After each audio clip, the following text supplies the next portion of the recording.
Well, good evening, everybody. Welcome to Ellensburg, Washington. USA. USA.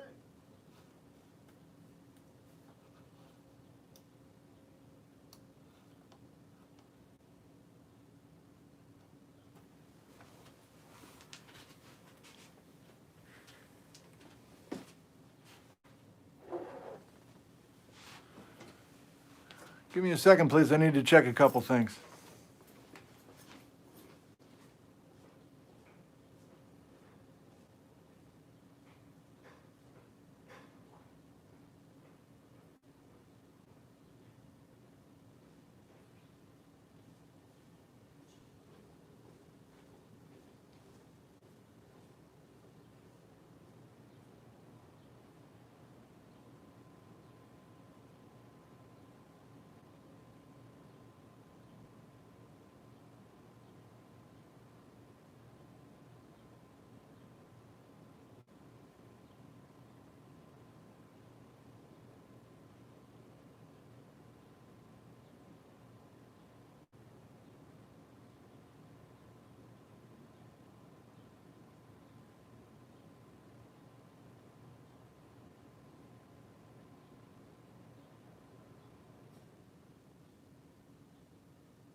All right. Well, welcome to the program. The local time is 5:49 p.m. Pacific time, 5:49. And we will begin our program at 6 o'clock called CWU Geology. This will be an unusual episode, but I hope that you enjoy it. I don't think I'm enjoying this angle here. So you are on, this is not Larry Ladder that you're on. It's some sort of aluminum 4-foot ladder. I don't know. What should we call, is it a her? Lori ladder? I don't know. But first things first, so we are going to begin our program in 10 minutes. Can I double check and make sure that we are functional and we can say hi to a few folks? Mike is in Indianapolis, and Guy didn't catch that, sorry. So we're 5x5ing, and we're also just saying hi to folks. Joni's from Tacoma, 5x5 for some folks, thank you. Maury Longo from Bellefonte, Pennsylvania. Casey from the Bahamas, is that for real? D. Spolska, 5x5, thank you. Jeff is from Bothell. Edith from Tualatin. The Fook, hello. The Fook. Karen from Tucson. Yeah, I'm not going to talk about the temperatures outside because I know that it's nothing compared to what's down there. Carl's from Australia. Good morning to you. Peggy from Colfax. I love that over there, Peggy. I love your country over there, meaning that landscape. Gary from Tillamook, Oregon. So it looks like we are functional, huh? We're doing okay.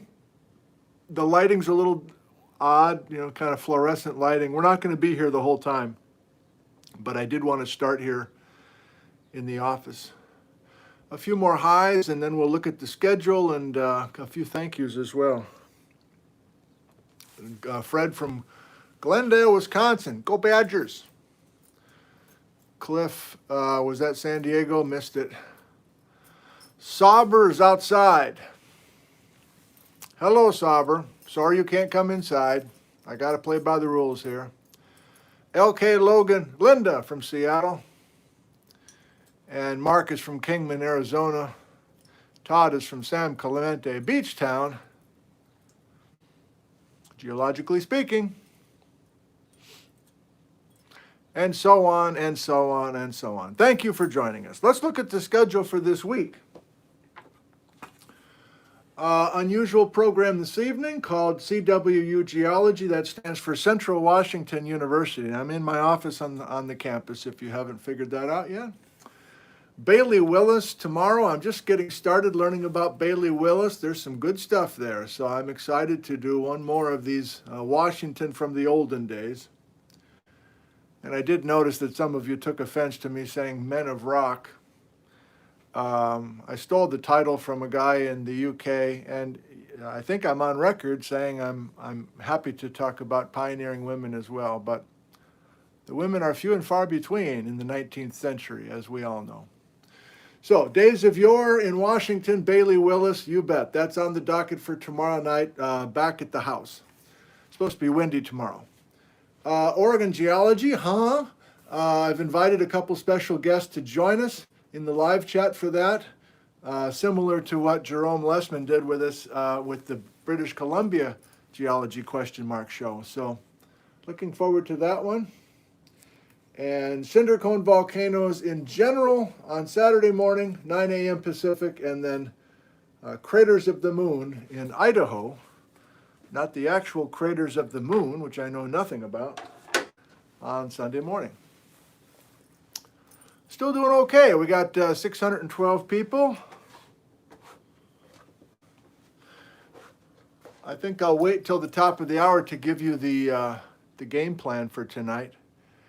I've got a variety of things up my sleeve. It's not going to be just in my office here. Gizmo's charging up. I forgot to charge Gizmo today. So we'll hope that works out okay. Well, why not? Let's do some thank yous quick.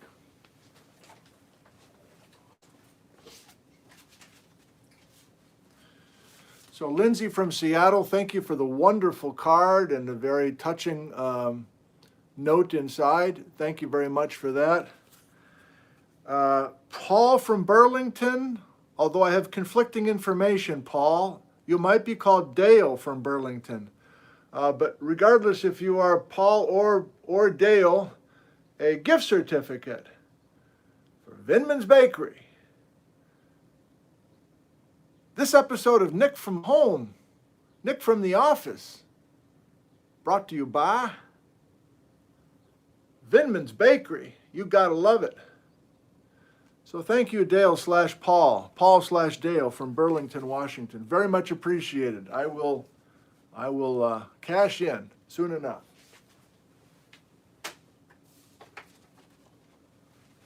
How's the lighting? What if I turn this down? Is that worse or better? Worse.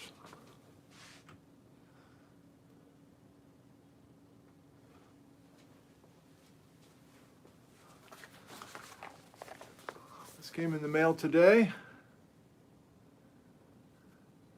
To the Cozy Fort of Mr. Nick Zentner. And Jenny, it was delivered to the Cozy Fort. And I got it in the Cozy Fort, all cuddled up in my blankets. And you sent a wonderful note. And I can't read this, Jenny. I hope you understand. I won't make it through. It's a poem. And you know I have softness on occasion. So I'll just get it started and then I have to stop. I don't want to sob on camera here, but it's beautifully done. Beautifully done, Jenny. To Professor Nick Zentner, and an affectionate tribute, and to the fabulous world of geology. First stanza. I want to paint a picture of a town called Ellensburg, to a backyard with a chalkboard and some rocks. There's a curly-headed fellow with a coffee cup in hand, and he's lining up his camera for some talks. And so on. Hope you understand. It's very touching, and I appreciate it very much. I don't think there's Nantucket in here anywhere. No, you got too much class for that. Jenny is from Concrete, Washington. She says, come on over for a barbecue sometime. Can do. And finally,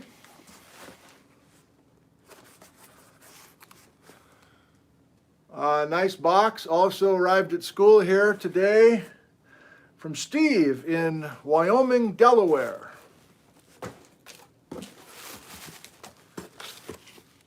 Note, we got another wood carver. I mean, I've tapped into something real here with the wood carvers, my goodness. This is not exactly wood carving, but it's clever. So before I show you what's inside, I'll just read Steve's note. This won't choke me out. It's just very nice. Steve from Delaware. Enclosed is a viewing stone that I made, also known in Japan as suiseki. In 1957, when I was 14, our family was on a rock hounding excursion in Northern California looking for thunder eggs, and I found this crystal protruding from the rock. It appears to have a shell embedded in it. Do you agree that it's a shell? Also, it has some magical properties. If you lick your pinky and gently touch the top of the crystal, it will light up. What kind of crystal is it? How did the shell get there? I've wondered about it for 63 years now. If you can answer my question, I'll be happy and you can keep it. Steve in Delaware. So, are you intrigued?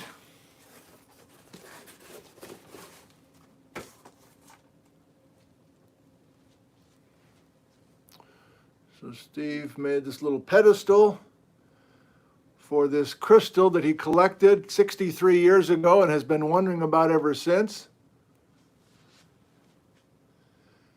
And here is the, Steve says, is this a shell? Well, Steve, let me tell you what I'm confident on. I'm confident this is calcite. Just from the cleavage planes and the hardness of this material, I'm pretty confident this is calcite growth. And if that's true, and if I'm correct about calcite crystals here, again, I can kind of show you, there's some cleavage planes, then I think it is possible this is a shell, Steve, but I'm not entirely confident about that. But there is calcium carbonate in a marine shell, and there is the chemistry of calcite is appropriate to be with it. If it's not a shell, then we have another growth of calcite in this kind of saucer-shaped depression that must have been there. So it's maybe not as definitive as you want, Steve, but that's the way it goes. But Patrick, Evelyn, Ezekiel, the teenagers, others, what did he say? It also has some magical properties. If you lick your pinky, interesting, and gently touch the top of the crystal, it will light up. I don't know which ones. I'm not flipping you off. I'm not flipping you off. I'll lick my pinky. Are there security cameras that are gonna?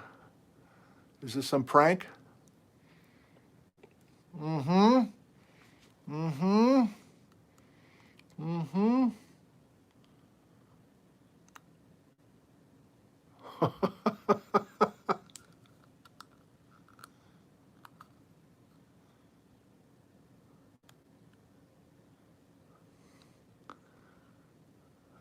magical. I mean, oh, okay. So Steve built this so that there's a switch. And I'm not much of a sleight of hand artist, obviously, but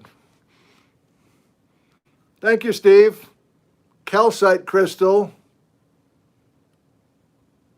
Seashell, why not? Thank you.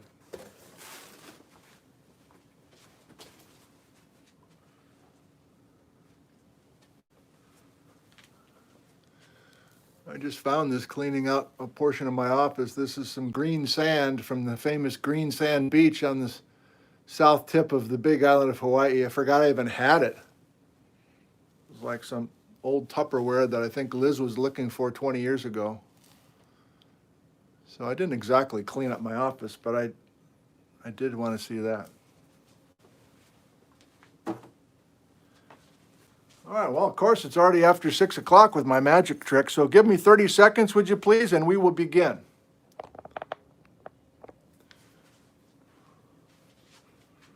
I'm flipping you around.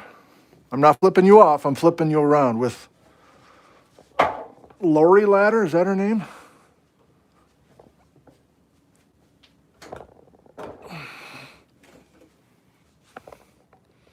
Better. Better.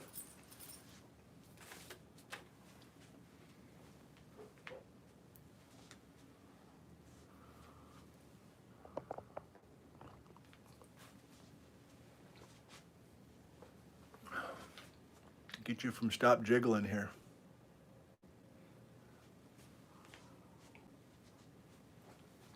Okay. Well, good evening, everybody. Welcome to the campus of Central Washington University in Ellensburg, Washington, USA. My name is Nick Zentner. I teach here at the college, at the university. It was a normal school more than 100 years ago. It was basically a teacher's college. Then it became a state college, and now it's a university. You know the drill. Many American universities have gone through that transformation. So we are here in a building called Discovery Hall, which was built 4 summers ago, opened 4 summers ago, and we feel very lucky to have this building. And so my plan in this very unusual episode called CWU Geology is loosely this. I want to start our program here in my office, and I want to talk to you like I would a student who's sitting in my office and is interested in becoming a geology major because the geology department here. Go talk to Nick. You're interested in geology? Go talk to Nick. And I try to keep that door open as much as possible. Anytime the door opens, people can come in, have it, sit down in one of those chairs right there. And the student says, hi, I took Geology 101 just for a requirement, and I think I kind of like it, and I think I might want to think about become a major. What do I do? And what's your name? And I say, well, my name is Nick, and I've been here a long time, and I know who's good and who's not so good here, and I want to take good care of you, and I want to make sure that you know what you're getting yourself into. But my first message is this is a wonderful place to be, and we have a great community of faculty and staff and graduate students, and we are not super huge. We're not a Research One university, as they're called. In my opinion, we're just the right size, a Goldilocks size. We're big enough to have interesting research programs and opportunities. And with this new building, we have a very fancy set of equipment, most of which I don't even understand what their names are, let alone how they run. But that's all upstairs. This is a 3-floor building. I'm talking to you now as a potential geology major, but I'm also talking to you, live viewer, around the world. So I hope you understand what we're doing. I'm back to talking to you now, live viewers, for just a second. Then we'll go back to pretend land in just a sec. I want to do that for about 10 minutes, just give you basically a feeling for what the major is like. Then I want to walk. I don't think I'll put you in Gizmo yet because he's still charging. I'm just going to take you out of the cradle. I'm going to walk you down old school wise, down to my lecture room that I use and many others use. And I've set up a laptop down there, and I want to show you about a particular class called Geology 210, Introduction to Field Methods, taught every fall in the Owens Valley of California, except for this fall. And I want to show you some pictures, and I'll probably get carried away there, but it's a course that I designed and initiated in 1994, and I taught it for 20 years. I'm proud of the class. I no longer teach it, but it is the gateway into our program. Then I'll get you into Gizmo, and we'll walk around the building a little bit. There's a couple gee whiz things I want to show you. Then you're still going to be in Gizmo. We're going to walk outside. I got to put my shoes on. We got to go outside, walk around the building. I've got a few beautiful boulders that have been positioned as landscaping items around our building, which I walk by every day, but I never stop and really take a look. And I finally found this. A student actually took the time to identify those rocks that we carefully acquired for the building. And I don't want to go crazy with that, but I don't know, we'll spend 10, 15 minutes doing that, looking at some of the buildings, some of the boulders outside. And then, if you're still interested and still with us, we should do some live Q&A. I'll do some live Q&A in the auditorium when I show you some of the field photos, okay? Live Q&A about becoming a major just anywhere, or pursuing geology as a student, or I'm an older person, can I take classes? We'll do a little bit of live Q&A in the classroom. But then as a special bonus, at the end, my bicycle is right outside the building. Gizmo, bicycle. We're going to spin around campus. Okay, and a couple special surprises with that little bike ride. That is the plan. So let's go ahead. Now I'm back talking to you as a potential student, okay? So here we go. I'm in character now. I advise all of our undergraduate students here, and we have about 80 to 90 geology majors, and they are here to study and get a Bachelor of Science in Geology. And we have slightly different majors. We have a Bachelor of Science in Environmental Geology. We have a Bachelor of Arts in Geology. We have a Geology minor. We have a teaching track, but most of our students do the Bachelor of Science in Geology. And now you say, okay, well, I know that I like geology. I had no idea about that. I mean, I never learned any geology in high school or middle school. It was like a big secret or something. And I've always liked dinosaurs since I was a kid, and but I think I'm actually serious about this. I need to convince my parents that this is something worthwhile for me, because they're probably going to say, well, how are you going to get a job doing geology? And what is geology anyway? And then I'm sorry, I'm just going to do the, so then I say, well, I have a website. I have a page at our geology department website, and it's called the Alumni page. And if you click on that, I've tracked down all of our alums, or most of them, who've bothered to respond to me, and I asked them to please write a couple paragraphs. People who went through our program. Where are you living?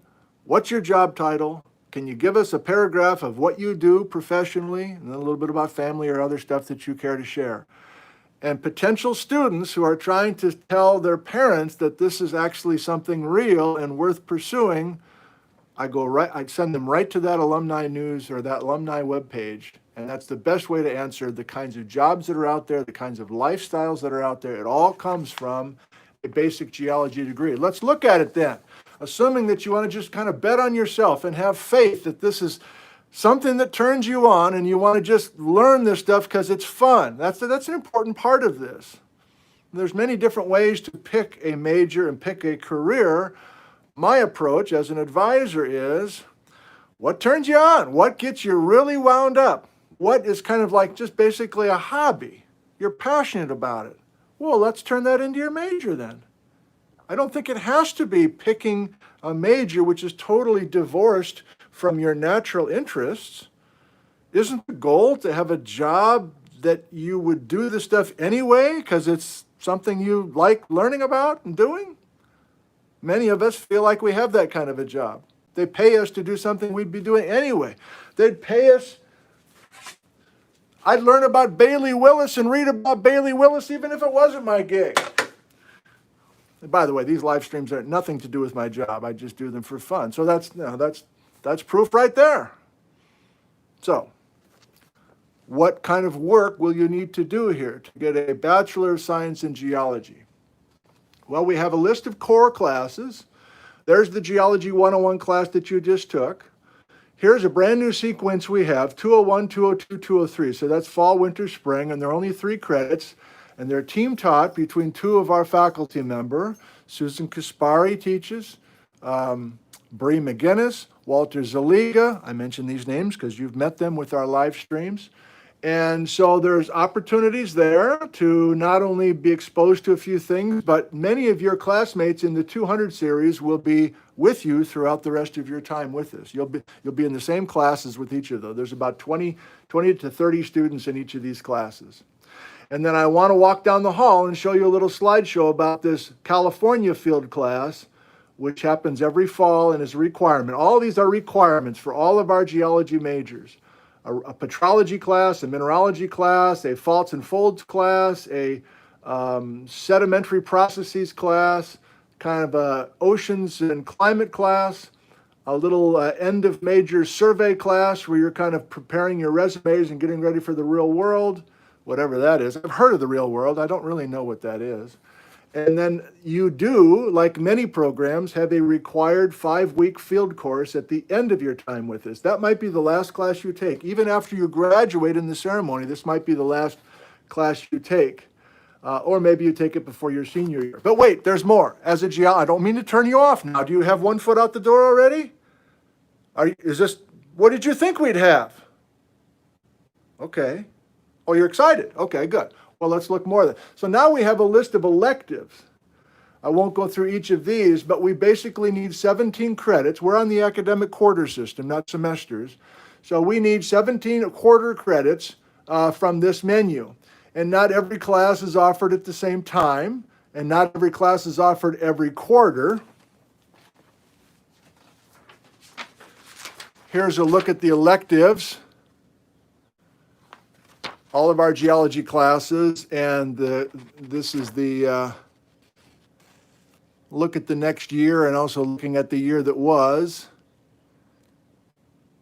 And so we do need to plan. If you're particularly cranked and fired up about volcanoes or groundwater or landslides, or you don't have to specialize. That's a beauty of this. This is.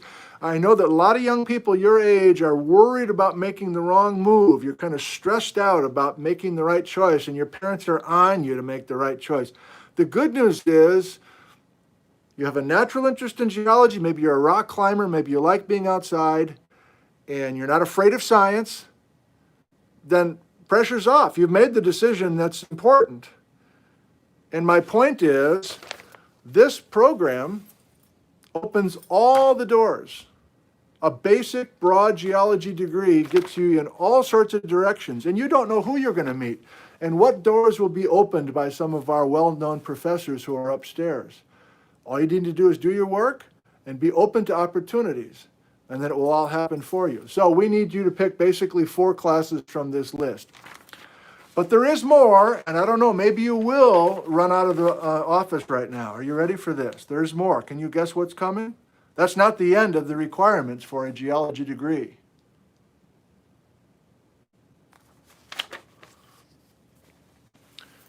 This is a science degree. And so we need 2 calculus classes from you, a couple of chemistries, and a couple of physics. And quite often, even if you're a very good student and did well in high school, quite often you are not quite ready to jump into Calc 1, and you need to take Pre-Calculus 1 and Pre-Calculus 2. And so suddenly this is a bit of a commitment here. And this is a deal breaker with some of you. Or maybe you love geology and you can picture yourself being a geologist, but you have tried this and you just cannot do the math. You just can't. It's not the instructor, it's you. It's an obstacle too high for you. Okay, well, let's give it one more try. If you really want that geology degree, let's give it one more try. We might just have the right motivation to pass one more time, but if we just cannot pass, those math classes, then there is a Bachelor of Arts in Geology, which gives you take all the geology stuff and you do much less math, chemistry, and physics. It's not the first choice, but it is a reasonable option. Now, let me give you one more message and then we'll walk down the hall. I'm not kidding about the lack of specialization being totally appropriate. In my case, I got a Bachelor of Science degree in geology from the University of Wisconsin in 1986, and I distinctly remember being at graduation thinking to myself, I'm pretty sure I blew it. I don't think I even picked the right major. I mean, I'm graduating from college with a geology degree, and, I just kind of took the classes and did the work and, did fine, but, I don't love geology, and here I am. My grandparents are here and the whole thing. And then I went to graduate school in Idaho, and that's where everything fell into place for me, because suddenly I was not just taking classes, I was doing my own project, and I had a mentor who was excellent, and I was in the field all the time. The Snake River Plain, Craters of the Moon, Yellowstone National Park, Tetons. I got married in Grand Teton National Park, for instance. It became part of me within that 3 years in the late 1980s in Idaho State. And to finish my thought, one of my classmates in graduate school did a master's thesis on Massacre Rocks volcanology, a detailed chemistry, geochemical thesis. And it was a book. That guy was an overachiever, Mike. And I did this mapping thesis on normal faults on the northern edge of the Snake River Plain. Well, guess what? Mike went back to Cincinnati, where he's from, and was an environmental geologist, driving rush hour traffic every day and making a lot of money and being a mid-level manager. And I ended up teaching at a university in Central Washington, teaching every day, no teaching background, no training in teaching. So we both got the same master's degree, essentially, and we went these completely different ways. That's how wide and open it can be. If you're good and if you work hard and if you have right connections with your advisors, it'll happen for you. But if your approach is just to do the minimum, if you say phrases like, just tell me what I need to do so I can get out of here and graduate, I'm not into you. Oh, what's that? You want to teach? You want to be a teacher? Oh, good. Well, why? Oh, summer's off. Don't want you to become a teacher. If that's your motivation, there's no passion there. You get summers off. That's why you want to become a teacher? We don't need you. All right. We're going down the hall. Yep. I'll give you a little look around the office just in case you're curious. But I'm not putting you in Gizmo yet. Are you still charging? Oh, just finished charging. Good. Okay. Gizmo's ready, but I don't think we'll do Gizmo yet. So, I've been busy with you guys, so I'm a little disheveled coming in and grabbing. I mean, half my books are gone. They're back in the house getting ready for these live streams. Shout out to my grandparents. Shout out to John Stockton's autograph ball. Shout out to Craters of the Moon. Shout out to the chalk holder. Shout out to my high school girlfriend who gave me that with gumballs in it, and I've kept it all these years. Go Badgers. There you can see yourself in yourself in yourself. On the bike ride, I will show you the building that was the home of CWU Geology for many years, taught by George Beck. We talked about Beck down at Ginkgo Park a while back. Okay, thank you, thank you. My father, Carlton. My grandfather, Clyde, who played football at Notre Dame and also for the first 4 years in the NFL. No big deal. Okay, great. So let's go down the hall. Right. That's what Gizmo looks like, by the way. But I don't want to use Gizmo yet because I want to set you up in something that I've got. So we'll go down. Oh, why not? You want to see a very expensive map? I'm trying to hold this as carefully as I can. It's not a Gizmo capability, but maybe it'll be okay. This building's a ghost town. This building is officially locked for the public. But I sometimes spend hours down here. This is one of those, this came with the new building here at Ellensburg. It's Bumpy, raised relief. I have no idea how they do this. And it is one of the highlights of the building. I use it for teaching. If I'm doing some work and I want to really kind of go, oh, wait a minute now, I was just at Hurricane Ridge. I can get to Google Earth and Google Maps and all that, but for some reason, dragging my fingers over the top of it is a whole different experience. So if you have questions about how this came about, et cetera, Walter's the genius who figured out who to hire to make that wonderful map. And even the kind of the moodiest 19-year-old who shuffles back and forth with no interest in geology, even he will take the earbuds out for just a second and talk to his friend about their neighborhood in Redmond or something like that. So it's kind of an interesting little Rorschach test. I'll do just a little bit here without getting you too seasick.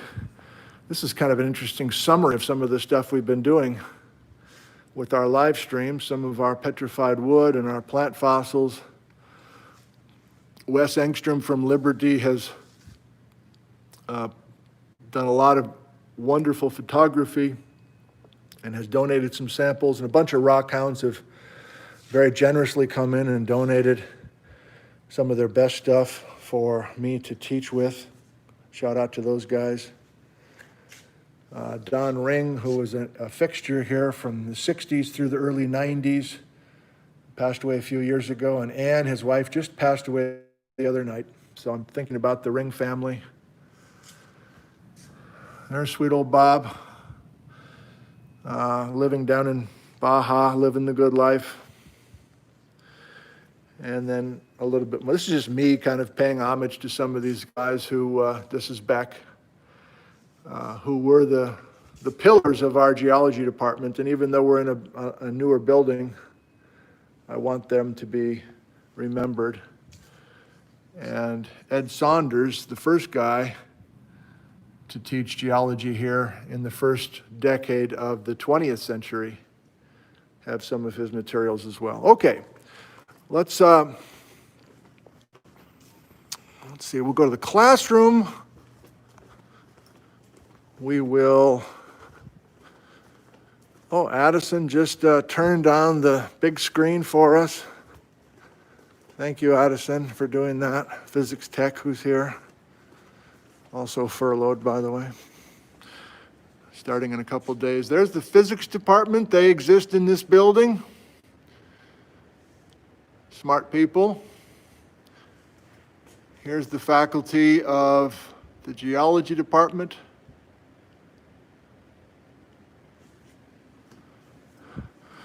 So we have this, I'll walk you around a little bit more once I get Gizmo, but it's a big building, man. I still can't believe we're in a building like this. And there's regular video clips that play on a loop. All right, let's go into the main Geology 101 lecture hall that is my professional home. And it's sad. I just walked in here to realize that I've never seen this room with all the chairs like this. Oh, I got the audio on of our live stream, so this holds 140 people, I guess. So there's plenty of room to have. Let me turn this audio off. This is annoying.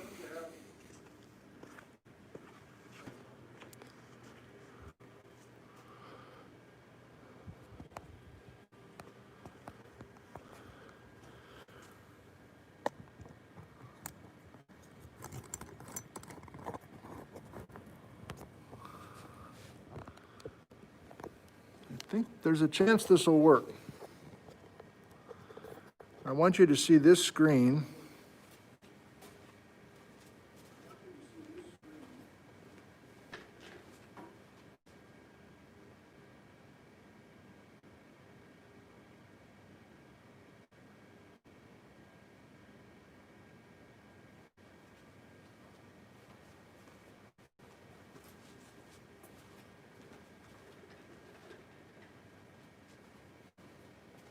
I think that'll work, right? So those are your live comments that are scrolling on the right. And I want to do, actually, let me just check the audio quick. How's the audio? Can you hear me reasonably well? I know there might be an echo. Can you hear me pretty well right now? I'm going to read your comments. There's a lag. Fine audio. You can see my automatic scroll problems in real life now. Good, okay, great. So I want to do a quick, God, it's already 6:30. No kidding. No, I want to do this. Okay, so this is 10 minutes. I'll go fast. I forgot my remote, so I'm just going to have to be over here.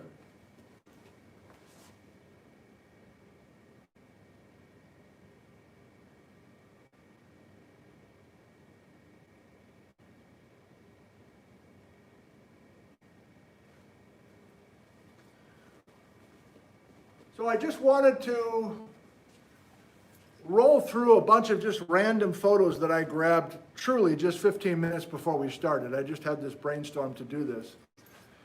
Move my head, right. So this is the field course, which I feel like is unique for us. Almost all geology programs around the world have a 5-week field camp at the end of your time as a student.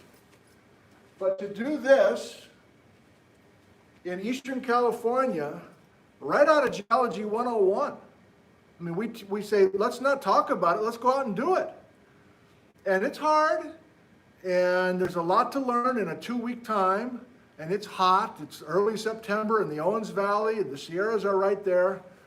But the social connections that our students have with me and with the fellow students, that's something I didn't dream about when we started this in 1994. And, there's a few of every group of 25 that we never see again. It's too real, it's too hard, it's too hot, you get too dirty, blah, blah. It's probably better that we don't see them again. But for most, they are in for good. They're in the cult, essentially, of what we're trying to create here. So let me give you a little taste for that.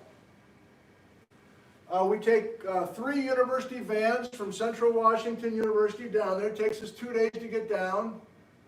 And we stay at the University of California Research Station out on East Line Street, east of Bishop on the valley floor, but then also up here Crooked Creek near the Bristlecone Pine Forest. And it's there's downtime. In the morning you got your Brunton, you got your hand lens, you got your hammer, you got your lunch, you got everything, and vans leave at 8, so we're just going to hang out and it's a lot of that downtime also, in addition to the field mapping partners that you have that really make it work well. I'm going to double check one more time. Are we doing audio-wise?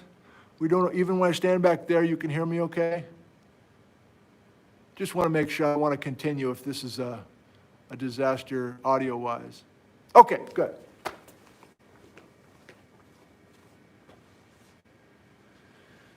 So we go back to 1994 all the way through 2012. That was my last year doing this, so almost 20 years. And I just want to give you a sense of being hands-on. And I have learned through the years that they not only get to know each other and decide this geology thing is for them, we get to spend 16 days carefully observing everything about these kids. And we know who the good ones are. We know who the superstars are before we get back to campus. And so it helps us steer opportunities towards the excellent students. And we realize some of the students are not that good. And we do what we can to make it worthwhile for them. But you can learn a lot about a person. If you've been on a camping trip for 14 days, you're spending all your time with them, day and night, eat meals with them, the whole thing, you learn a lot. So the social things, most of these are now teachers at universities, researchers, USGS. It's fun to see them in their earlier days.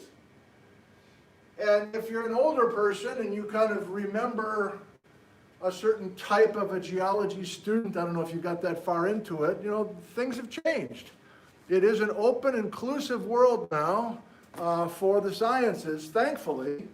And so you'll notice here, I hope that it's lots of different kinds of students with different backgrounds that are all part of our scene here. And it's been that way for so long, you don't even really think about it anymore. And you're like, well, why would you go all the way down to Eastern California? Well, it's kind of like the old pro football teams used to have training camps away from all the distractions. I really like that part of it.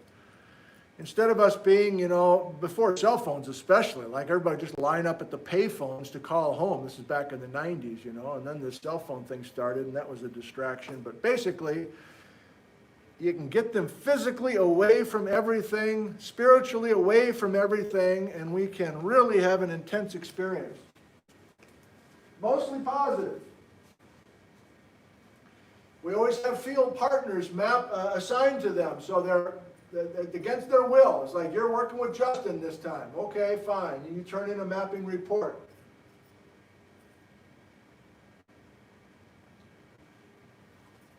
And some of this is a challenging physical thing, which back in the day, we just like, well, okay, you got to get yourself in shape. We got some climbs to make, and, you know, you just got to suck it up and go for it. Well, things have changed a little bit recently where we need to be a little bit more accommodating than we used to be, for better or for worse. You might have strong opinions about that. But we do our best to be inclusive to the point where if somebody's not in top physical condition, we still try to make adjustments best we can. Another adjustment is, this is just societally, let's not belabor it. Right, so there's no better teaching experience. There's no, you know, I'm all about kind of being effective and productive and like not talking about it, let's just do it. So if you've been in a field class before, especially a science class, a field science class, there's no matching that level of learning.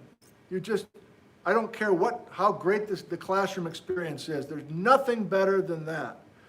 It costs a little extra money, costs a little bit extra kind of emotional investment and rearranging your work schedule and everything else, but we do a total of 7 field weeks for a BS in geology as opposed to 5 or maybe 6 for another program.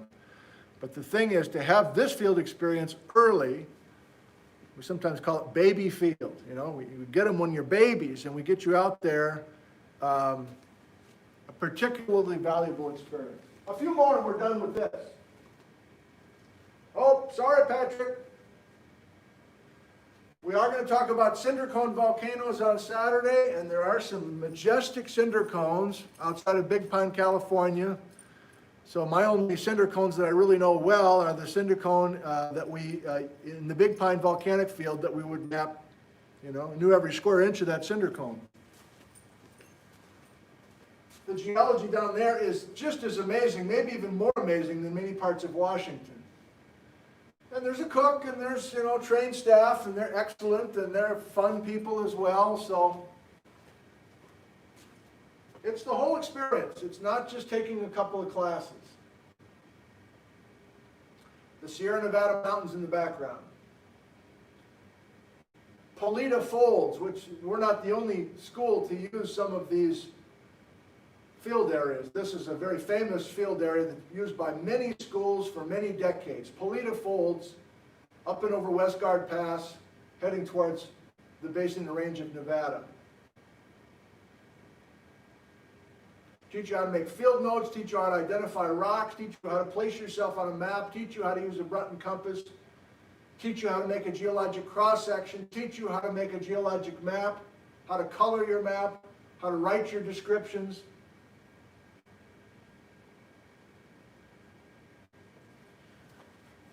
Good times. It took a lot out of me personally. I put so much into those field courses that there's a part of me that doesn't miss that anymore. It was a lot of effort to set that up, to execute it properly, and then to follow up. And you know, my knees were shot and I had a hard time getting around out there. But looking at those photos, I do miss those relationships. And to be totally honest, I don't know our students as well as I did when I was doing those classes. You just can't. You can't get to know them as well as you do when you're living with them for 15 years. Or 15 days. Felt like 15 years for some. Okay. Let's try just a little bit of Q&A, and then we will get you in Gizmo, and we'll cruise around, look at rocks and things like that. What do we want to do here? Hang on, Patrick. Popping out I think we'll do a little live Q&A, but I want to figure out how I can do this. Let's just try it like this.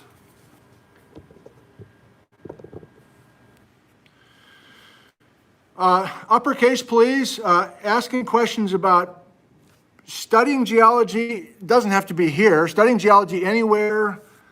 Many of our viewers are older.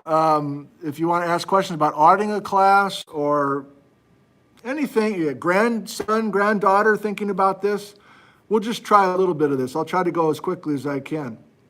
Daniel, is geology a course of study that can be pursued by disabled students? We do our best, Daniel. The short answer is yes.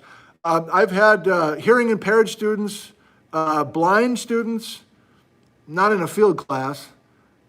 We'd probably work something out where we would substitute in the case of there'd be just too much to deal with that way. But yes, we are not only obligated as a state university to make it accessible to all, including disabled students, but we are very enthusiastic about making that work. What age would you say is too old to start a career as a geologist? Boy, Matt, I can answer it by saying that I've had returning students are my favorite students, no question. Meaning they tried something else and they came back to school, or maybe they're going to college for the first time at age 25 or age 31 or age 44. And they're my favorite students because over the years, and if you teach, you know this, you're just looking for hardworking students. That's it. You're looking for enthusiastic, hardworking students. And quite often, somebody who decides to screw plan A, I'm going to go plan B, I'm going to go back to school, and I'm finally going to follow through on this geology thing, it's a pleasure. So I've had students as old as in their late 40s. Thinking of Joe, a guy named Joe in particular, who was in waste management, drove a garbage truck, and said, I keep working with all these environmental geology people, and I think I'm smarter than they are. I think I want to go back and get a credentials, as he called it. I remember that. And here's a guy who's super heavy, way heavier than I am, if you can imagine that, in his mid-40s, tromping around, living in the dorms, screwing around with all these 21-year-olds, drinking beer at night, and his attitude was so fun. He was like, you know, and we've had a lot of folks in their 30s and 40s. So it's not a 20-year-old game exclusively. If you're in that age range, you wouldn't be out of place. If you're older than 50, then it would be a different experience, but it's never too late, cliche time. My most memorable student, come on, Eric, I mean, half of them are watching right now. They've been regular watching. Jamie Ballou watches, he was a TA, and so many of them stand out for many different reasons. Oh, my most memorable student, yeah, the crappy ones. It's too hot. I don't want to walk up. Shut up. Get up the hill. I hate you, Nedzinger. You can't even learn my name? You hate me and you can't even learn my name? I'm not Nedzinger, you idiot. You want to do a live stream on Owens Valley? That's an interesting idea. I don't use calculus as a geologist, so it's probably a century old that geology programs, at least in the U.S., probably around the world, require all that calc and chemistry and physics. Is it really just a weed out thing? No, because there are certain branches of geology that are completely mathematical. Many of the guys up on the third floor do all this in crazy advanced math with their geodetic surveys and their GPS and their seismometers, etc. So those basic requirements make sense because the name of the game, as I started with, is you want the possibility to go all these different directions. And if you don't have that math, chemistry, and physics, a bunch of those, you can't go everywhere if you don't have that.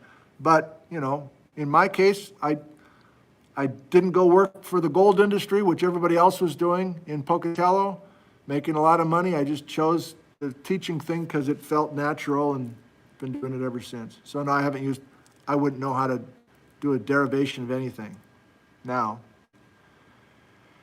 Oh gosh, CW tuition? Question mark, Michael. The tuition's ridiculous all over the place. I don't even know what the tuition is per quarter. Yeah, too much to say there. It's ridiculous amounts of money. As a parent who put 3 kids through college,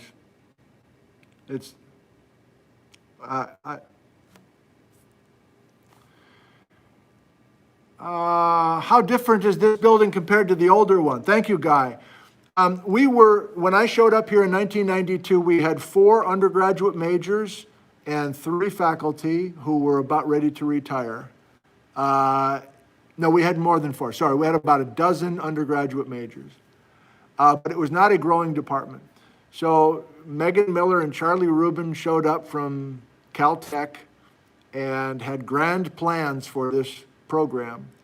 And they needed somebody to be the Pied Piper, essentially, the person who would attract all these students and get a bunch of majors in the program, and that could justify hiring another person and another person, et cetera.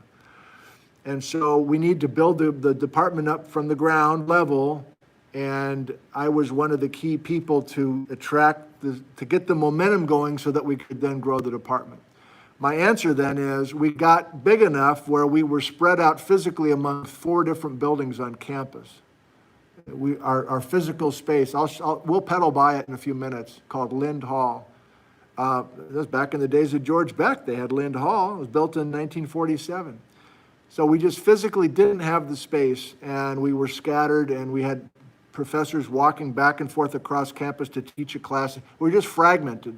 So we're all back together in one place with all this fancy equipment that is used for research. And our grad program began in the late 1970s. Oscar, are citizens allowed to audit classes? All universities, I think, have an audit system where if you're a senior citizen, you pay something like $10 or $5 and you audit as long as there's an opening in class and you can sit in for basically less than $10. For the last 15 years, have gone further than that. I always have old people in the room. They live locally here. Some drive up from Yakima every day. Occasionally somebody from farther away, Wenatchee. They drive every morning and sit in the class. I say, don't audit. Just come when you feel like it. There's plenty of room. The more the merrier. And so there's always, depending on the quarter, I've been doing it for a long time now, but there's still older people that come in. So for me, I feel it's very important, and oftentimes if it's a crappy class and there's not much life, I actually enjoy the old folks bringing a bunch of energy. And if the old person has a really engaging personality, then there's lots of interesting back and forth and bonds socially across different backgrounds, and they're studying together at Starbucks, and it's just a beautiful thing. But I think I'm a little unusual in that respect. So oftentimes you have to kind of go through the process of auditing a class and then waiting to see if there's an open seat.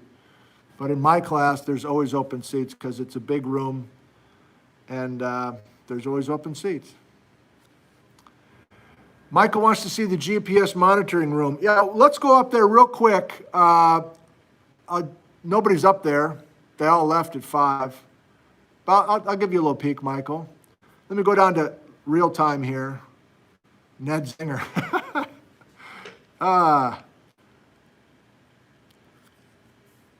Jackson, Winfrey. Would you say it's a good idea to try and go to college to teach 2 subjects? Well, I do have students who say, I want to be a teacher. I know that, and then I'm just not sure what I want to teach. And then that's an approach where it's really not my advice, but it's somebody from the School of Education who says, here's the general science endorsement or something else that will get you the best job. But that's K through 12, and that's a whole nother game. My game, and it may surprise you, college professors, in science at least, generally never took an education class.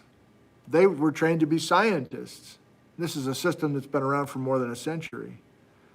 And then, okay, so we hire you as a scientist, and oh yeah, by the way, you got to teach a little bit. And you're like, oh, okay, well, I guess I'll figure that out.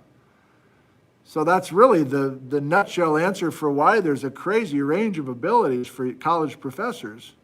Some are awful, and they know they're awful. Everybody in the room knows they're terrible. They're researchers, but part of their professor job is to teach a class. There are others who love the teaching part and are not very good with the research stuff. You know that I don't do any research.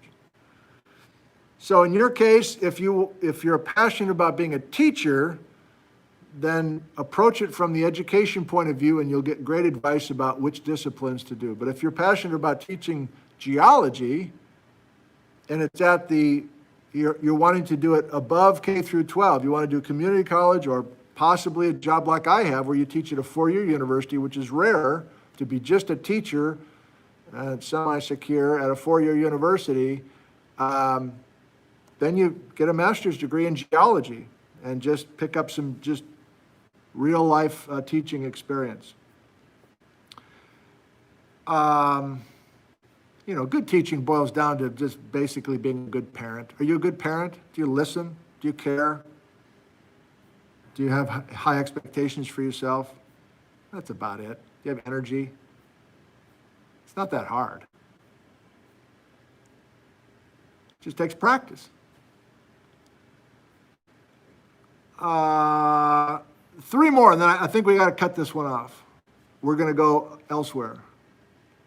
Do energy companies actively recruit geology majors each year? With some departments, yes. You know, I'm just thinking off the top of my head. You go to University of Texas, you go to University of Oklahoma, there's all sorts of alums in the oil patch, and they come back and they're trying to get the best, the brightest and the best.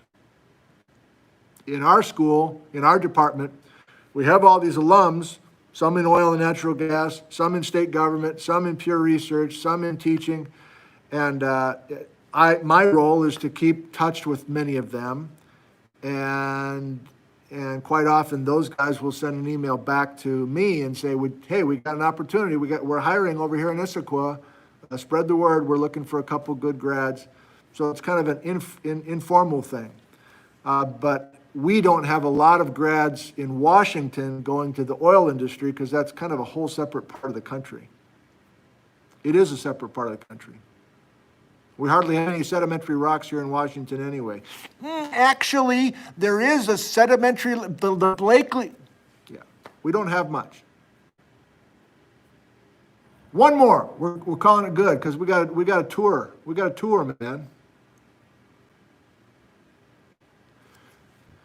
So would 62 years young too old to start studying? No. No. It's life-giving. It's life-giving to be in an environment with energetic, smart people. Most of them are younger than you. Can you handle that? Doesn't really matter. Once you get over the initial shock, doesn't really matter. Everybody's there just to learn. It's life-giving. I'm not in a cubicle somewhere. I'm dealing with people with all their warts. Sometimes it's a drag. But many times it's uplifting. And any teacher will tell you that. So I don't think it's, why not? You're looking for life-giving experiences. You're looking for empowering experiences. There's a lot of that. Doesn't matter what the discipline is. Universities don't understand how to market what they have. to the general public, to the general population. Not just this one. They just don't get it. They don't know how they can make it clear to everyone that, like, this is an opportunity. There's amazing stuff going on here. Okay, Daddy's passionate tonight. Did not expect that. Okay, goodbye to the classroom. I promise I will not forget my laptop. Nobody's in the building. I mean, nobody. I'm not wearing a mask. Nobody's in the building. We're getting Gizmo. We're firing up Gizmo. I'm going to walk you around. Oh, yeah, I want to take you in the intro lab briefly. Good Lord, it's 10 minutes to 7. Are you kidding me?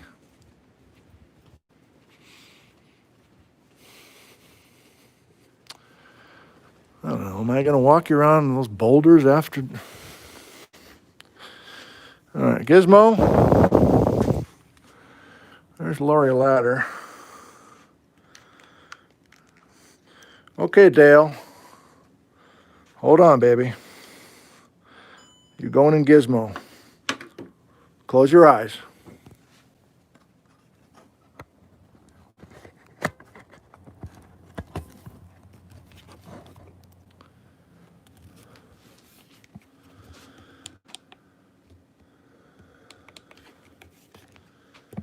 Oh, hang on. I don't.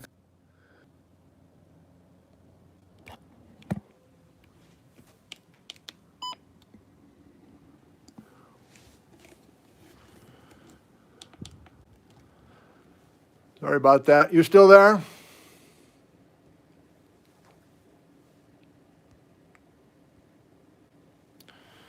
All right. I'll never get good at that transition. Sorry. Okay, so I'm going to give you a second to get yourself right. You know the drill by now, right? If we have a little burp like that in your back, you refresh your browser, you go down to your gear icon, you change the resolution, 720, 480, blah, blah, blah. Okay? I'm going to stall for you for just another second.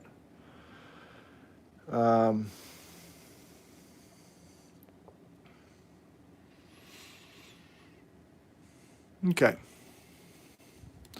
Yeah, got a window for the first time in my career. All right.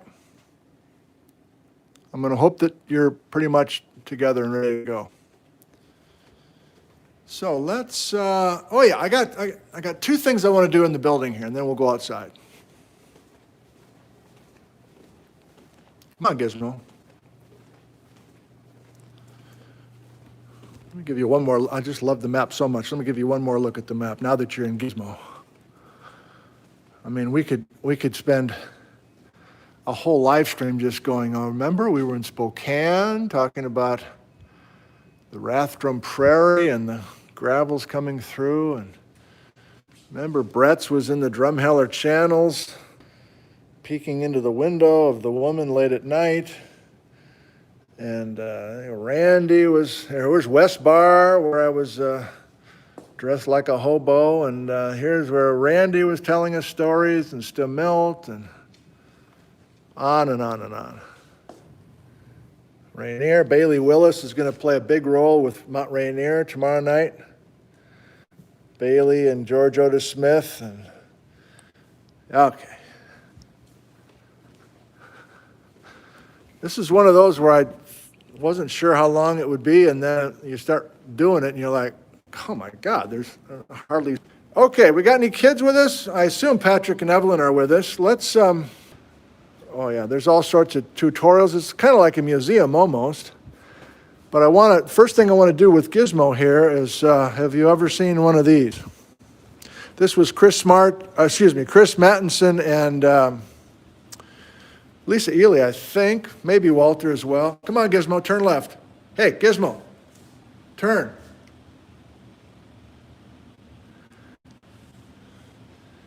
So have you ever seen this done somewhere? We're going to walk the geologic time scale.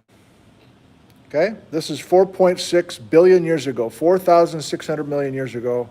I'm not going to stop. We're just going to go down the hall and keep track of time. It's pretty powerful, even if you've seen it before. You ready?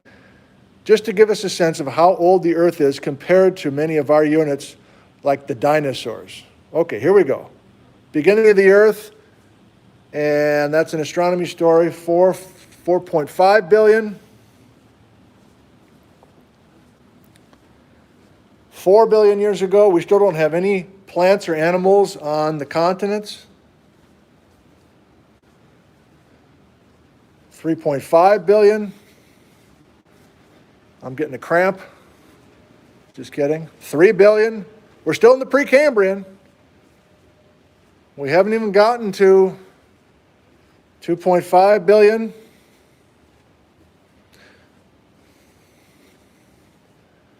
2 billion.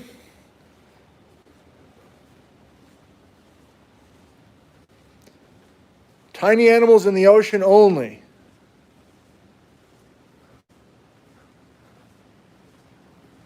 A billion. I don't know if you've counted my steps, but we're finally to the Cambrian explosion and the Paleozoic era, and now look at how quickly this is all going to happen. Pangea begins 300 million years ago. Pangea splits apart 200 million years ago. Baja BC. There we go. That's it today. So in the last few paces down the hall, well, let me put it this way. Here's the beginning of building Washington State right here. Let me count. How many of my normal steps to build Washington? 1, 2, 3, 4. 4 steps to build Washington compared to where we started at the end of that hall.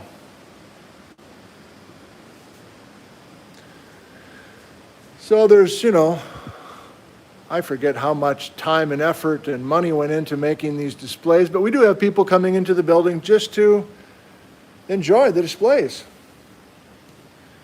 And then I take a bunch of the petrified samples that we have that we talked about and put them on display. It's my job to keep the display cases semi-fresh. Might use that big thing in the bottom on Saturday. I do want to show you this. It's my favorite of the displays.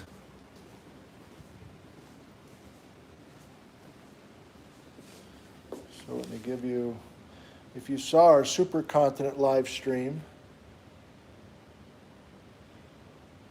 the Belt Supergroup,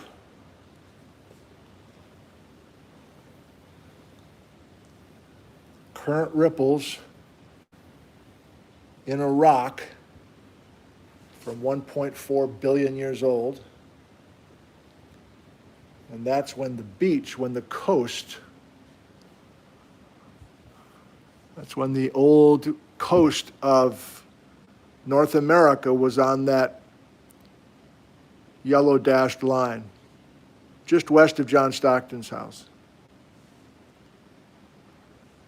And so I love this layout. I think we hired a group in Spokane, ironically, to make it. And they did a beautiful job with this one.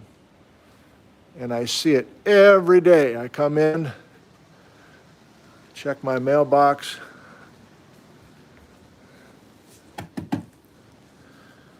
Got my little coffee mug, a little hot water.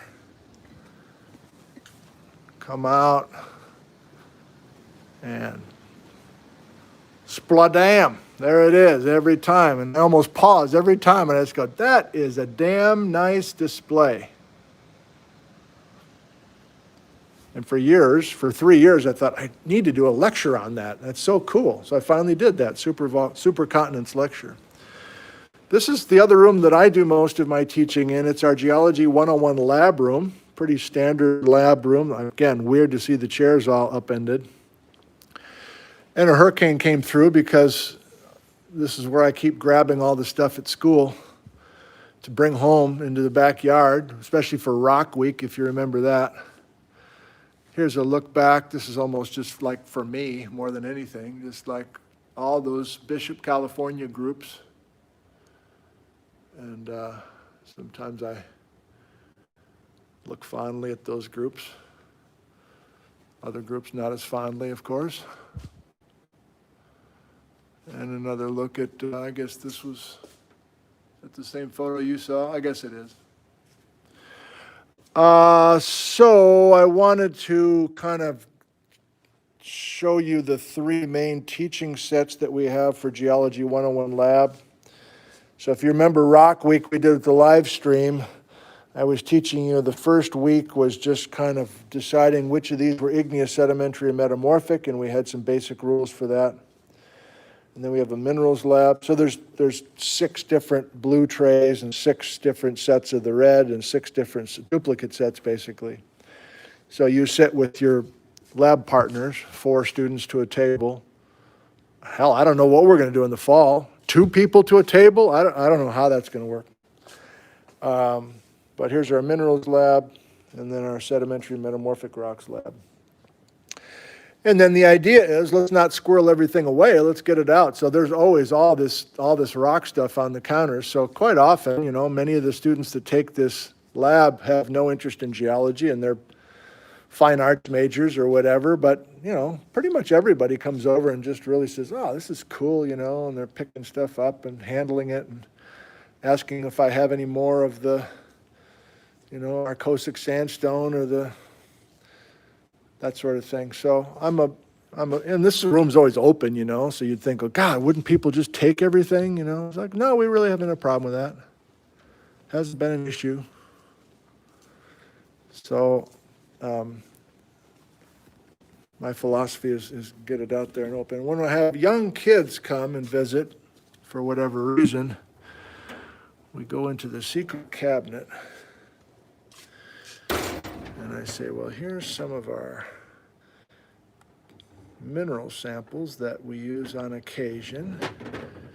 And you know, the kid can barely get their nose up and over a couple of these drawers and standing on their tiptoes, basically. And so then they enjoy that. Nothing like some good crystal samples, hematite, that sort of thing. But then I say, hey, young kids, if your parents are okay with this, I'm going to let you pick out one souvenir. So I've had over the years many widows who say, I've got all these polished rocks from our basement, and I'd like to donate them to the department. So it usually takes a young person, I don't know, 3.5 hours to pick out just the right one to take home. So that's the secret drawer for kids only.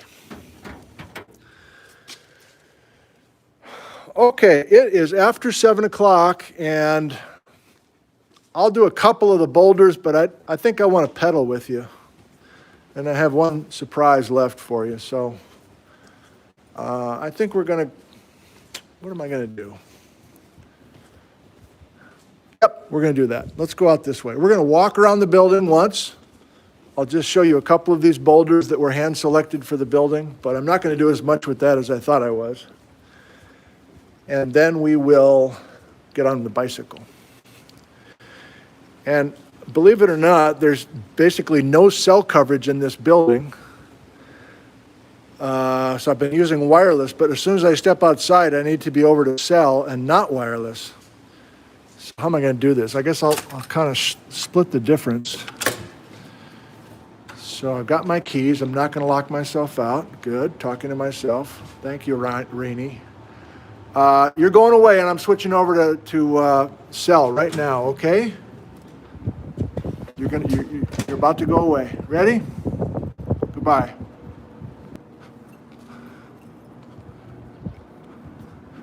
Okay. Let me give you a second.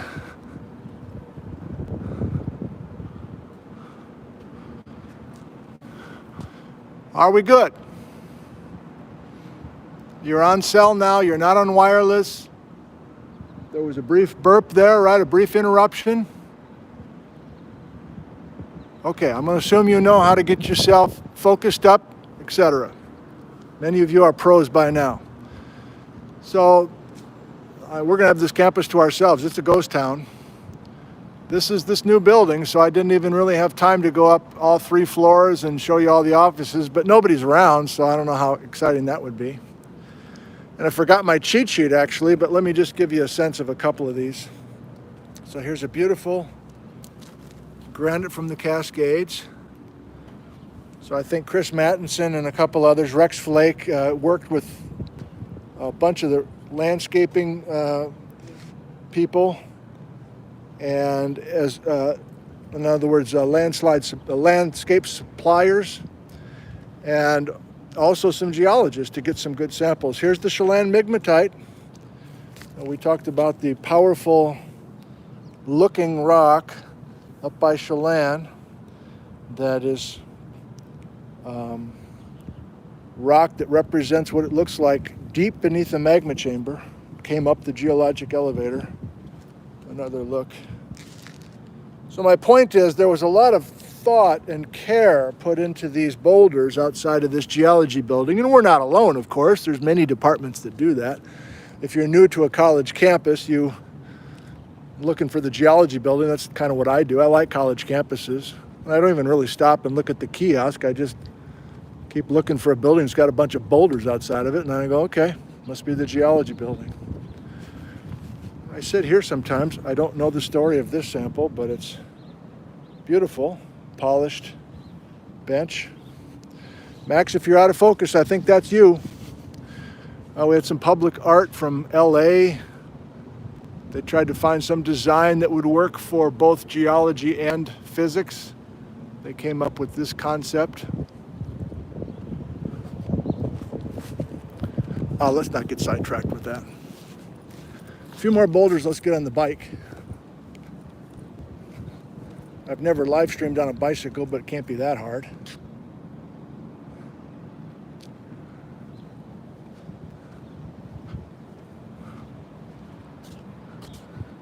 All right, let's pick up the pace here. It is a beautiful evening. I think we got up to 97 this afternoon, but the clouds have rolled in, so it's probably in the 80s now, and the breeze has picked up a bit. I'm seeing other boulders, but who gives a rip, really? This is the Student Union building on the right. So we're right in the heart of campus. The geology in the old building, we were kind of on the fringe, and you're going to have a little wind noise, I guess, now that I think of it. So we were just inside there on the first floor, and now here we are outside. Aren't you glad you had somebody explain that to you?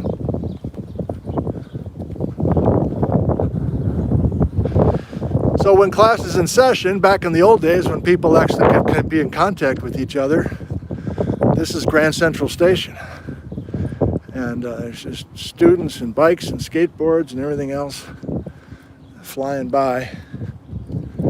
I do want to show you a few of the quote-unquote boulders over here. It's kind of a nice little area. So that window with that's open, that's my office.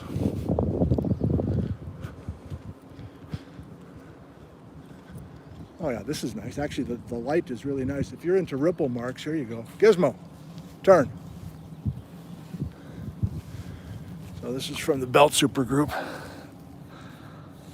Kind of fun to see basically petrified ripples in a tidal zone from 1 billion years ago. Pretty wild, huh?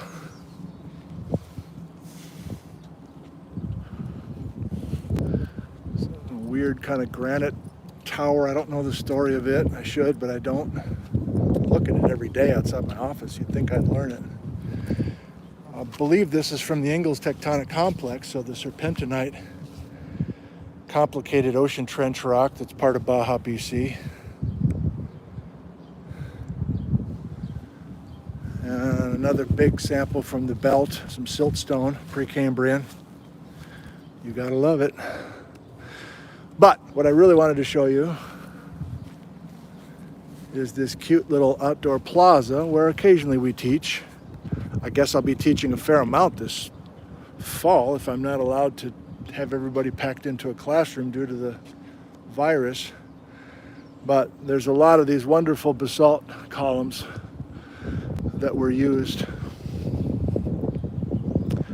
for landscaping here. So if I had my hammer,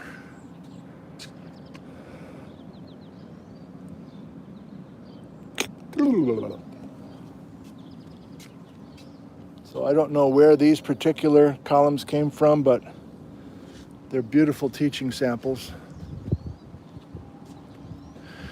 The building next door, those guys all through the pandemic have been just working like crazy. I think it's a crew out of Spokane. They come over, they work 410s, and they're gone Thursday night. This is the new health ed building. So physical exercise science, nutrition, other things along those lines. And the first and oldest building of campus is there in the distance. We're going to bike over there in just a second. So yeah, we've been under construction here for quite a while. Not only our building, but others.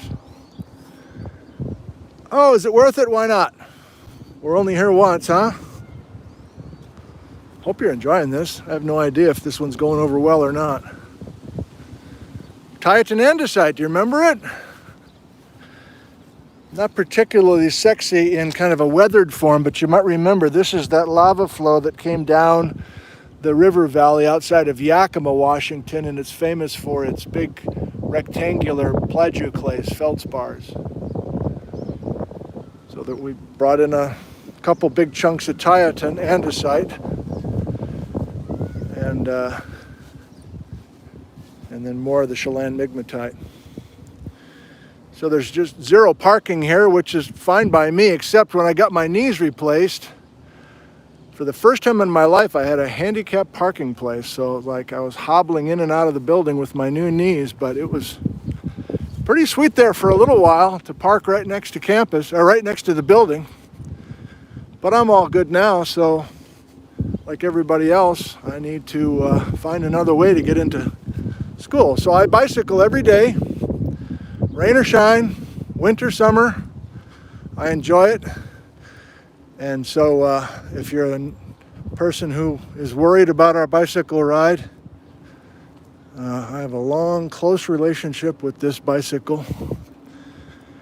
And I've carried, actually I carried the John Stockton autographed ball on my bike from the house to here a couple days ago. So if I can carry that, I can certainly carry a Gizmo with you on it. It's 7:15.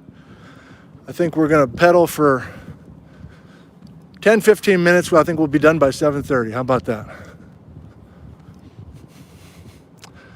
Geology at CWU. I'm sure many of you had a bunch more questions that you typed out, and I'm sorry, I just don't think I'm going to have the time to answer those.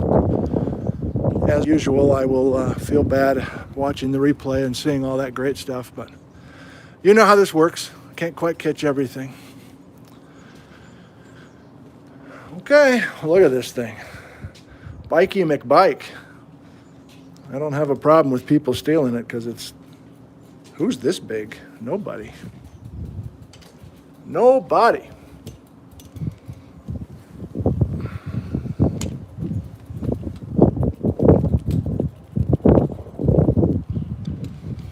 Okay. I've got a few places I want to show you just for fun. It's kind of a nice evening. The wind, I guess the only drawback is the wind has picked up just a little bit, so we might have a little bit of that wind audio problem, but I won't be going that fast, so hopefully that'll be minimized. So this is biology and chemistry right next door. So there's kind of a science neighborhood, it's called. Many of these buildings. Oh yeah, we got a bunch of breeze now. So this is the newer part of campus. The old Milwaukee rail used to come right through this part of campus. And up until the early 1980s, there was a big railroad track here that split the campus in two. But in the 80s, the Milwaukee Road was removed and a few buildings were put in its place. Carl Lilquish, remember him, the landslide guy? That's his building, this geography and anthropology. Mother and some young kids doing some yoga over here. My goal is not to be creepy tonight. We all have goals. That's my goal. Don't be creepy. This is an irrigation canal that is one of the many major canals that irrigate in this otherwise desert valley, dry valley that has sage and bunch grass. So there are parts of our valley that are just as dry as you saw over at Frenchman Coulee and Ginkgo, but there's other parts that are just as lush and green as this, and it's all due to that water pulled out of the Yakima River at different portions. University Library. You know, we won't do the whole campus tour here, but kind of fun. Train boy.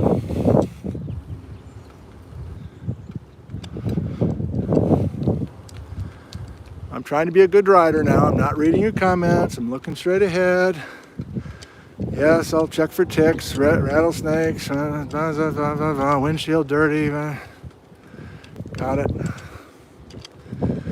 Check to the power. University athletics. Little Nicholson Pavilion. Maybe there's some alums of Central that are watching from the olden days. This was a NAIA basketball power. Leo and Dean Nicholson, and other sports programs as well. By now you know that I'm a big sports fan, so I spend a fair amount of time up here with the volleyball team and other programs. The wind's at my back now. Maybe the wind isn't a problem. This is art, home economics, or whatever it's called now. Sorry if that's offensive. What is it called? Hospitality, tourism, and event management. Okay, that's what it's called. Apparel, textiles, and merchandising. That's what it's called.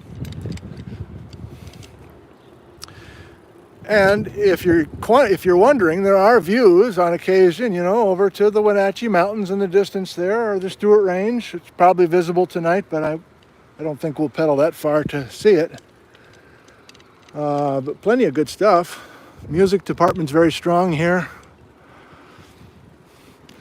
Now, you know, I'm not a huge salesman. I'm not naturally a guy I'm going to put you in look, you look like, I think I should get you in the brand new Skylark here, you know. I got the keys right here. We'll get you in there. New car smell. We got 47 cup holders. That's just not my deal. So I'm not saying this is a better university than any other place, but it has been a wonderful place for many of us and continues to be.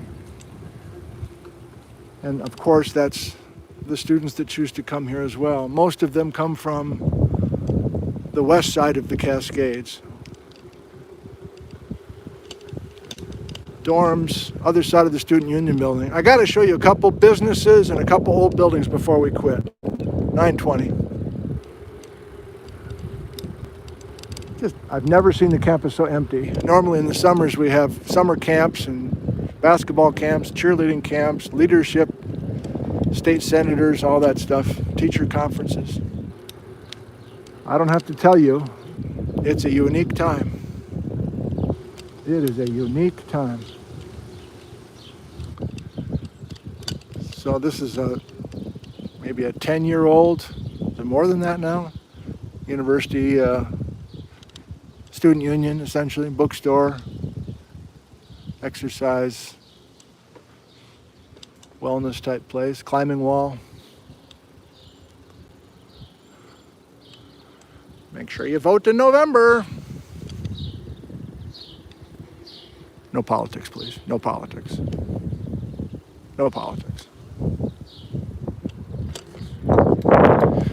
Education program, Black Hall, becoming a teacher. That was the hallmark of this university for many years. Still is, but there's other programs that are particularly strong. Accounting, music come to mind. If I don't name every university or every department, though, people will be offended if they happen to watch. But actually, nobody watches from the university, so I'm probably good. Now those that know Ellensburg, you know where I'm pedaling now.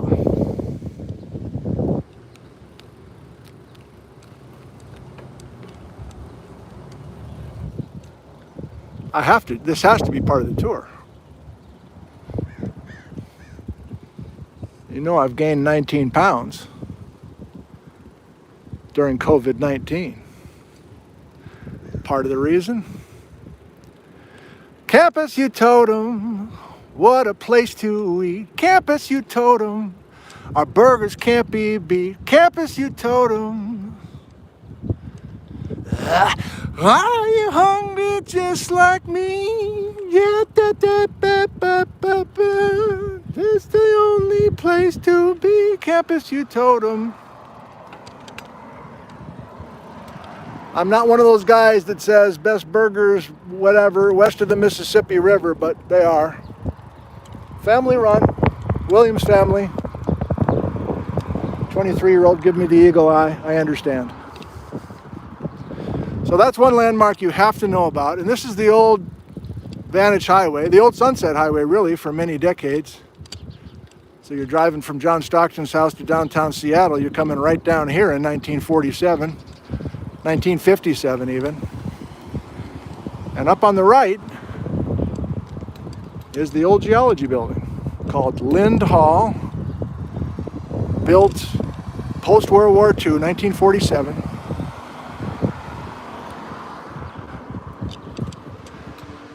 And from 1992 to 4 years ago, this is where I worked. This is where geology and physics were. But go back a couple more decades and there's geography in there. Go back a little bit earlier, there's chemistry in there, biology. Like it was originally all the sciences and math were in this beautiful old building. And geology was the last of the originals to get out of there 4 years ago. So I have many fond memories, and many of us do, of working and essentially living in this building. We spend a lot of weekends here, etc. So many of those Bishop, California classes, we'd pull the vans behind this building and take off. 6 o'clock in the morning, head south, stay the first night at Goose Lake. So I did if you're very interested in the history of the building and the history of the department, I did a lecture for a reunion that we had. I think it's called CWU Geology Through the Years or something like that. It's on YouTube. Kind of goes through those years. So George Beck, we salute you. George Beck's grandson, George Beck's daughter who may be watching, we salute you. One more landmark on campus, and then we will finish at a secret destination. Campus cops. Okay, we're gonna have a problem. We're gonna have a problem, officer.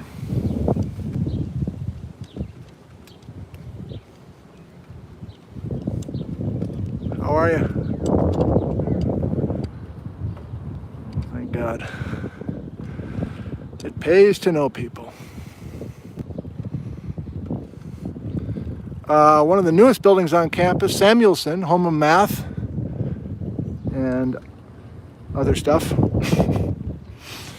Some of the original dormitories have been refurbished and look beautiful. So now you know how this works. If you go to a college campus pretty much anywhere, you can finally get yourself to the oldest part of campus, like the original part of campus. And that's where we're finishing our live stream. The oldest part of campus. Back in 1890 when the first building was built, I'll show you the first building, and it's a beaut. And it's where all the administrators work now.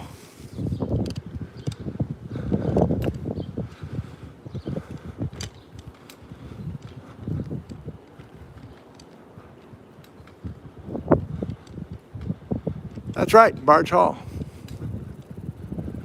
So here it is. Isn't that a beautiful building? So when Ed Saunders was teaching geology in 1906, 1907, even 1899, The whole school was that building. And this was all grass out here that I'm pedaling on right now. Barge Hall. It still smells musty as all hell. I'll circle around to the front of it so you can see it. Shaw Smizer's business, economics, other things I know nothing about, obviously.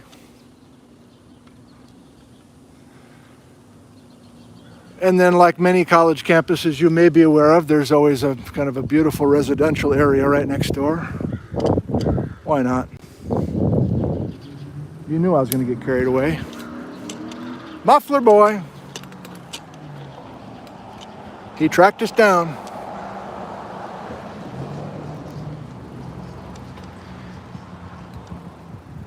So this is not the neighborhood where the frogs are. That's Craig's Hill, recall. This is different. This is immediately west of campus.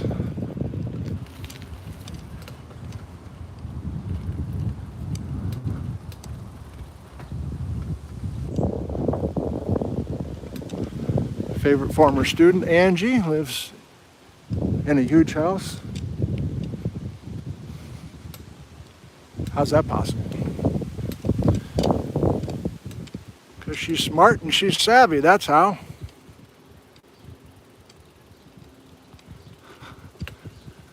All right, I am going to get carried away, so we're turning around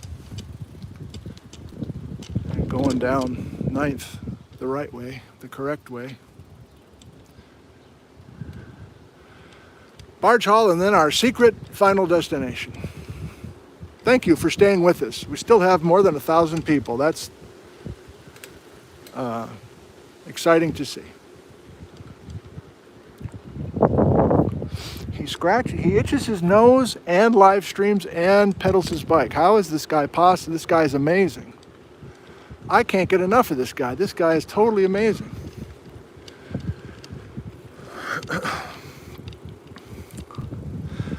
Mommy, why is that guy looking at himself in a mirror riding a bike and saying that he's totally amazing? We continue to pray for him, dear. He's an exceptionally large man with many problems. Pray for him. For the love of God. He needs help.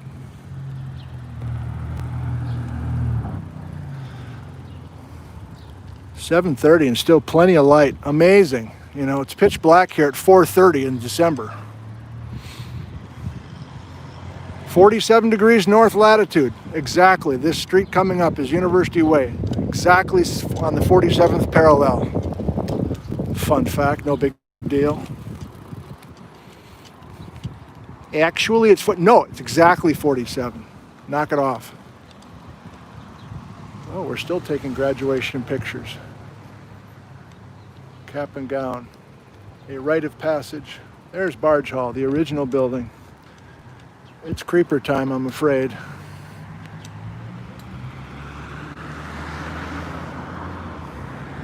Hi. I'm just doing geology. Really, I'm just doing geology.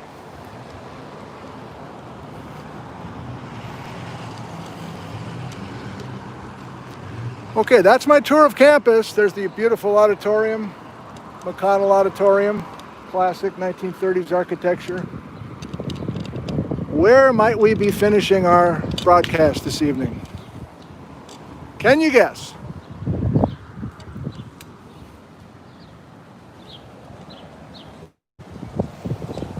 Good guesses. Very good guesses. More of the old 1920s dorms restored.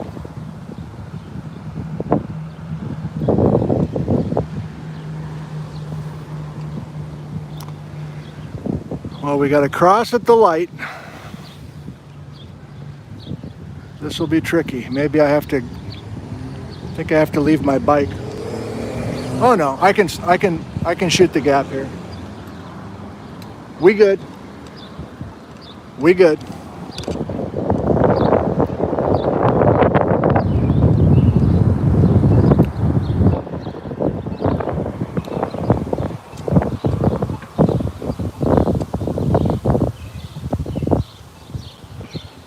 Are you kidding me? This guy's open? This guy's open? Even maybe you could.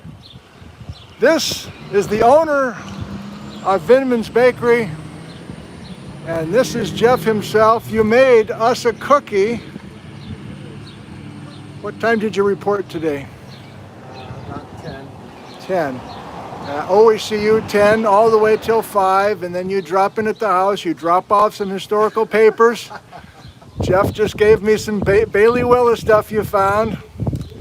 Do you have family members that work here as well? My son Sam works the early shift, so he's already gone to bed. And Julia worked the last part of the day today after a trip to Vantage.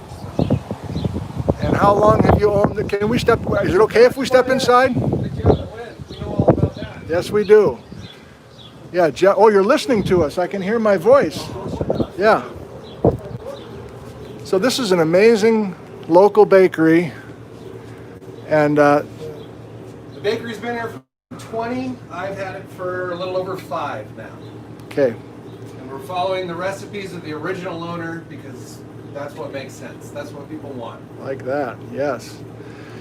And what time does your son show up if he's got the early shift? On a busy Friday, Saturday, sometimes they come in at 2 in the morning to open at 7.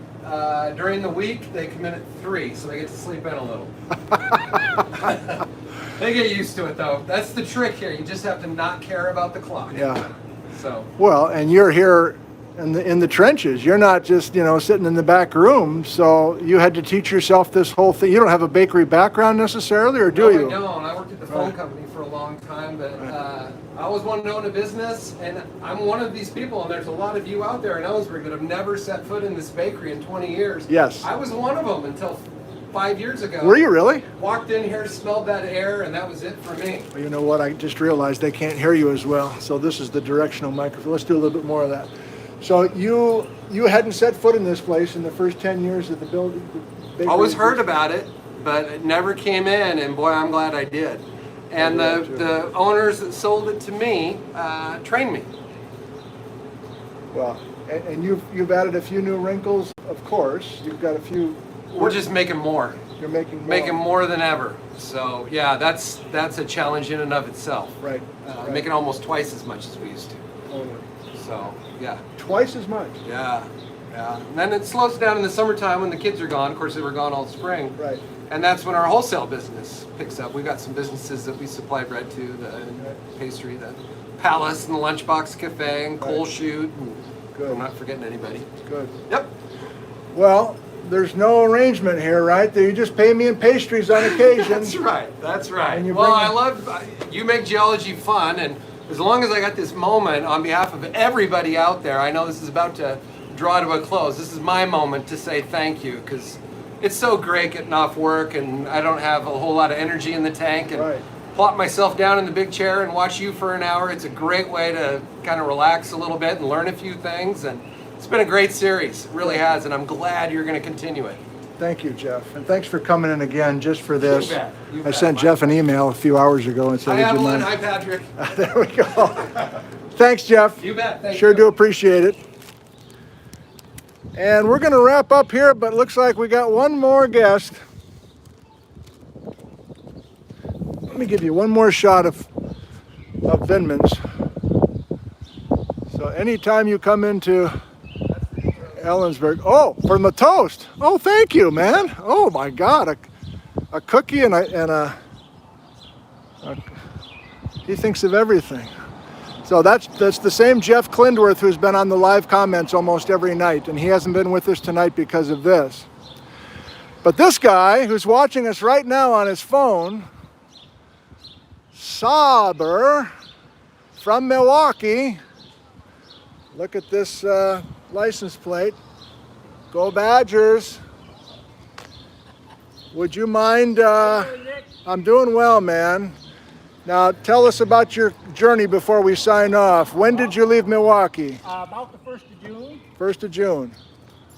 Let me just pull something out real quick here. We got a show from Sauber. Real quick. Oh, good, yeah. We'll put it right on your... Now, what you can see in yellow was a trip I made last year, Okay. and red is the trip I'm on the process of making this year. Okay. Let me get you on So- camera here. I've been working my way around some of the sites you've covered, Okay. and just been having a great time. Last year Good. I came out here, and the big driver of coming out here was the getting to the dry falls and other areas around the catastrophic floods of Yeah. the Ice Age. Yeah. And one of the reasons I contacted you about a week ago was there were a couple things I couldn't find Uh-huh. in that trip, Yeah. and you're able to help me find those things, and hopefully as I continue my journey I'm going to find them. Good. So you left Milwaukee on what day? About the 1st of June. I had to sneak out early in the morning while it was on curfew, Yeah. but And you went wearing that. I went down to visit my mom in Florida, Drove to Florida from Milwaukee. and then just kind of started heading out this way. Drove out here. Yeah. And you're heading back soon? Oh no, I'm going to spend the summer out here. I'm going to be in Washington for probably a couple weeks yet, and Good. head over to like Yellowstone again, and Good. work my way down a little bit and back around. And Okay. I want to get back to Death Valley. I was really Oh, yeah. interested in that, and Totally. the heat doesn't bother me there. So because the heat that gets me is the Florida heat with all that humidity. Right. Well, let me sign off with these guys and then we can chat a little bit more. How about that? I'm glad I ran into you. Okay, well, I don't know. Is this a record? Pretty close to a record. So let me get out of the wind just a little bit and sign off. So a toast to you.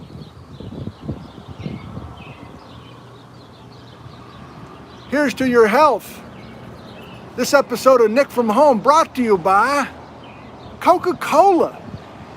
You gotta love it.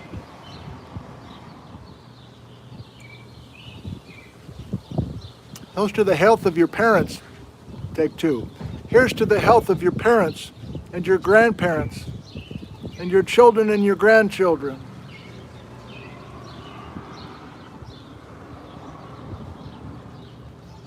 And I'll toast with my solar brewed iced tea. So Sabra wants more screen time. Okay, all right. You're toasting with your iced tea. You want to do a toast to these guys? Yep, toast to everyone. I'm kind of photobombing Nick for all of you. And what do I say? Go Zentner. That's the name some of you have given the group. Here's to you. All right, well, tomorrow night, if you come back, I don't have my schedule with us, but tomorrow night is Bailey Willis. We'll be back in the backyard or maybe even the front porch. Back to a normal size show, I guess, a normal topic, a normal routine. And then I forget what. Thursday night is Oregon Geology ? Saturday morning is Cinder Cones, and Sunday morning is Craters of the Frickin' Moon, COTFM, to finish out this series. A salute to you. Thank you for joining us. I'm signing off now from Ellensburg, Washington. One last chug for you.